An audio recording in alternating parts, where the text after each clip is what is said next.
I don't recommend those things. Hi, my name is Mike Bernard. I'm a monetary economist. I want to show you something. This is Russian ruble. Tons of it. Oodles of it. It's what they're using here, all over the EU, as bathroom tissue. I am not joking. Just pulled it out of here. What's going on? I tell you what's going on is in Moscow, Elvira had this great plan. Central bank said, why don't we dump Russian ruble all over Europe, and this will cause economic chaos in Europe, kind of disrupt the West and transparent democracies.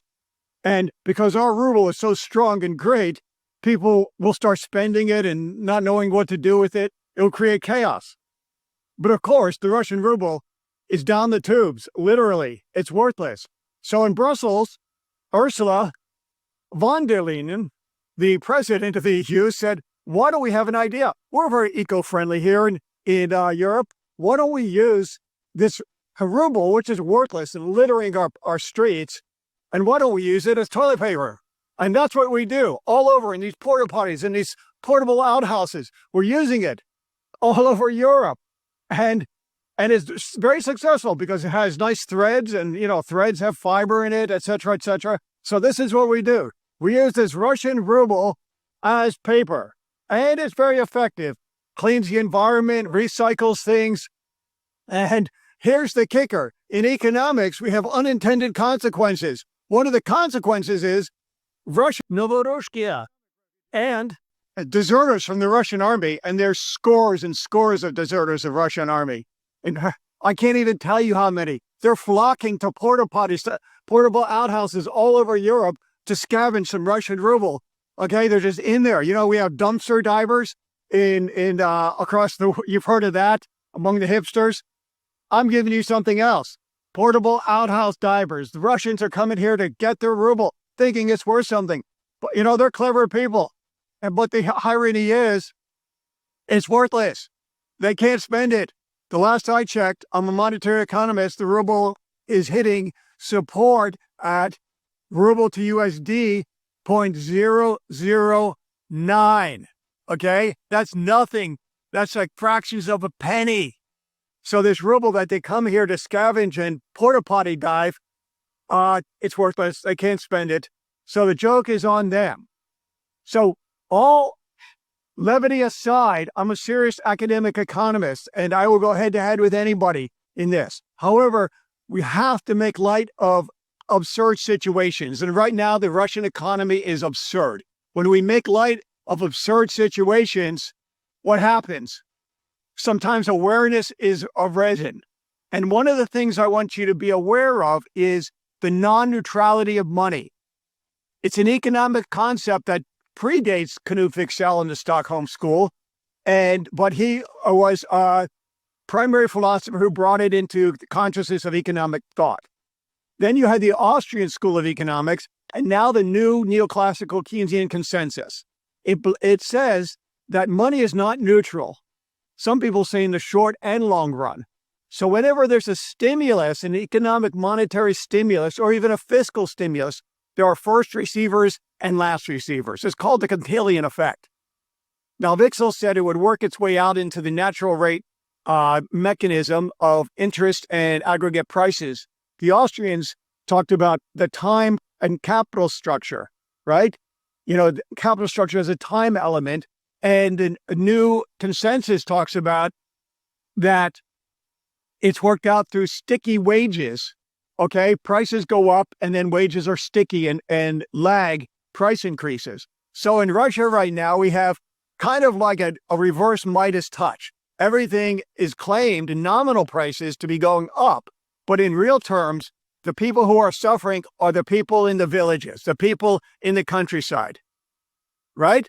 And we know that in the countryside, of course, 60% don't have indoor plumbing. If you've ever been to Russia, you know that's pretty well established. And we know that this Russian ruble, it comes down through the financial institutions first, right? The financial institutions receive it, or government contractors receive it first. Wages are significantly behind any initial price spikes.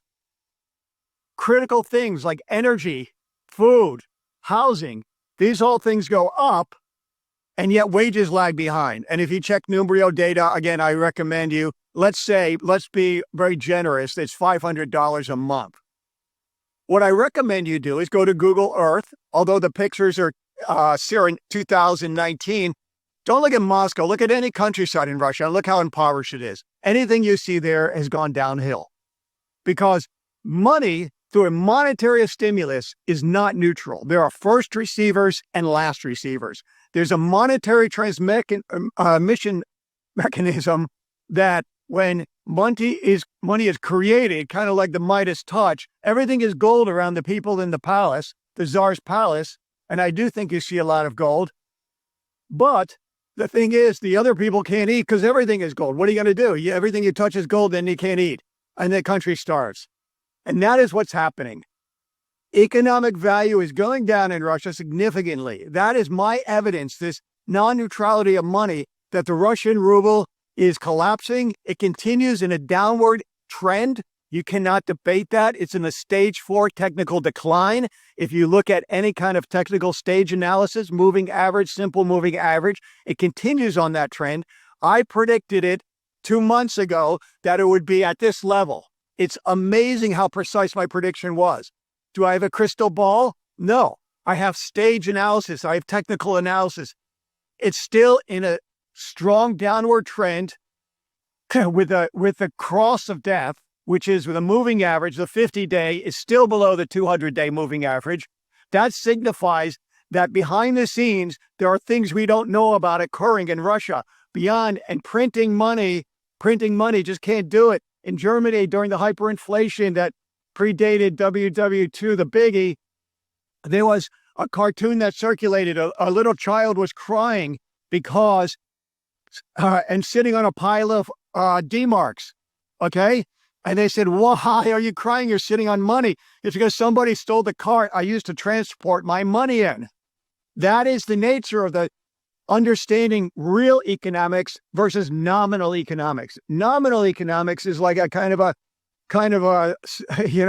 creepy Midas touch, kind of like an uncanny valley. If you know uncanny valley, you can Google it if you don't. You have plenty of money, but it doesn't mean anything. It might as well be used in outhouse bathroom tissue. Probably a best resource we can think of to make the world a better place. Global responsibility, recycle things, which I recommend. So what's going to happen? We have economic collapse of this ruble. What is going to happen to this? We know that the Russian economy is going down. We know these sanctions are working. It all depends, like I said, if somebody, some unnamed person, deems it possible that sanctions relief might be a card to play. If that's true, there may be some recovery in this. But in all probability, no matter what happens, even because Europe is united and strong, it will continue its downward trend. I don't see it in the signals. I don't see it in the monetary message. So the takeaways from this video are: research the non-neutrality of money. Look it up. I don't care if you use chat or, Google search. Look up what the non-neutrality of money means.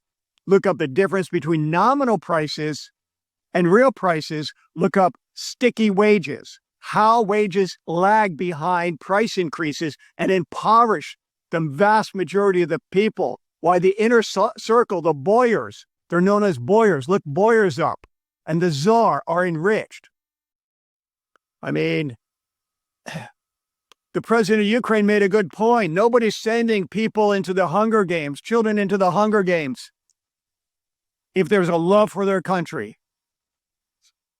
This non-neutrality of money is quintessential understanding. You need to understand the Keynesian effect, Austrian economics, how money affects people's lives, and how, if you go to the 2019 Google, maps, you'll see an impoverished Russia. But at this juncture, you'll see something even more impoverished that can't be displayed on the video. Because real wages are going down. Unless you get $10,000 in your bank account across every citizen, The other thing that you don't see is you don't see a lot of men around Russia in these YouTubers and Instagrammers because it's like, I'm from Florida, not a lot of male deers around, a lot of female deers, and there's a reason. So this whole thing affects the capital structure, creates a disequilibrium, and the Russian economy is going down. We just have to be strong and consistent. And if we want to make the world a better place, check out some of these things and see if there's not Russian ruble in there. Russians, come on, get it, okay? A lot of Russian ruble. You can take it out of our European portable outhouses. My name is Mark Biernaut. I'm a monetary economist. Have a great day. Thank you very much.